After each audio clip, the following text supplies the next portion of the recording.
Kam bërritur në orën 7 të mëngjesit të kësaj të njëjteje Crociera MV Hamburg. Ajo vjen nga Greqia dhe është me flamurin e Panamas. Në bordin e saj kanë zbarkuar në Vlorë 271 turist, ku shumica prej tyre janë francez, anglez dhe gjerman. Ata do të vizitojnë disa vende turistike të Vlorës dhe të Fierit, kryesisht site arkeologjike, dhe më pas në orën 22 udhëtojnë drejt Durrësit për të vazhduar turin e tyre që përfshin disa vende. Festim Skëndaj përgjegjes në portin detar të Vlorës për të dhënat në hyrje dhe në dalje të pasagjerëve.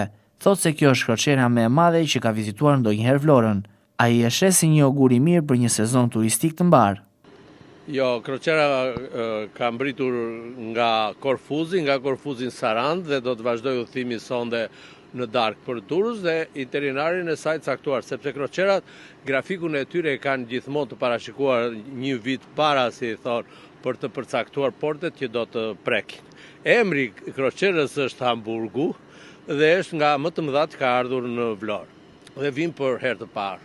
Ka ardhur rreth 300 pasagjerë, afërsisht, nga cilët 90% janë francez, po ka spanjoll, anglez, belg, nacionalitetet të ndryshme.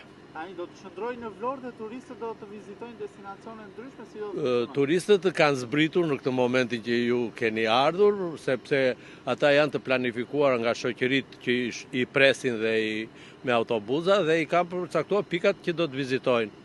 Zakonisht ata zgjedhin pikat në përgjithësi arkeologjike, për shembull po themi Amantjen, Bylisin, Apollonin mund të kenë shuar. Unë nuk e kam këtë informacion për momentin, sepse ata kanë ikur sipas planifikimit që kanë bërë. Pra do të rinë sot gjithë ditën në Vlorë, në pika të ndryshme të planifikuara dhe në darkë do të nisen në drejtim të Durrësit. Mund ta quajmë një sinjal të mirë këtë për sezonin turistik? Po shpresoj të jetë augur i mbar edhe për ne, sepse për këtë vit është Crociera e parë që mbrin në Vlorë dhe shpresojmë të shtohet numri i turistëve dhe mjeteve të tilla. Me që më the dhe në fillim që ka dhe Crociera tjera që planifikojnë brenda një viti udhëtimin e tyre, të paktën duke ju referuar edhe sezonit veror. Ka Crociera momentalisht që pritet ta vizitojnë Vlorën? Shiko, për momentin nuk kemi njoftim, sepse grafiku i tyre ato e dërgojnë një javë përpara, si thonë, për prekjen, por unë cilësova që Crociera në përgjithësi nuk bëjnë planifikime sot për nesër. Pra, të gjitha linjat ato gjatë gjithë vitit e kanë planifikuar cilat portet do prekin. Për shembull, vjet në portin e Vlorës e kanë vizituar rreth 11 Crociera gjithsej gjatë vitit. Shpresojmë që ky numër si vjet të jetë më i madh, megjithëse ne edhe kushtet e portit të Vlorës që është në tranzicion dhe në ndryshim nuk janë ato më të mirat e mundshme. 3 prej turistëve që kanë qenë në bordin e Crocierës thonë se me sa kanë parë, Shqipëria për ta është shumë vend i bukur. Tregojnë se shumë i ka pëlqyer edhe Saranda, sidomos syri i kaltër, por preferojnë edhe Vlorën. Për udhëtimin tregojnë se ka qenë i këndshëm, ndërsa më parë thonë se kanë vizituar disa shtete si Greqia, Turqia dhe Egjipti. Premtojnë që në Shqipëri do të kthehen prapë.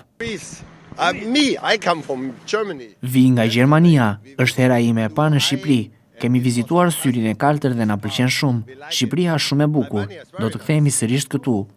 Definitely nice country. Very friendly people. Yeah. Yeah. Shumë njerëz miqësor. Si fillim më pëlqen shumë moti këtu dhe natyra. Vi nga Gjermania dhe e kam për herë të parë në Shqipëri dhe do të vi sërish në tetor. Ishte udhëtim i shkëlqyer, do të vi sërish. But I will come back in October. I came also from Germany with the trip. Vi gjithashtu nga Gjermania. Do të jem këtu për 3 muaj me Crocierën. Më pëlqen shumë natyra, malet dhe deti këtu.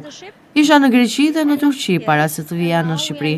Sigurisht që do të kthehem sërish këtu. Do you will come again? Do you like Yes, of course. And Vlora, do you like it? Yes.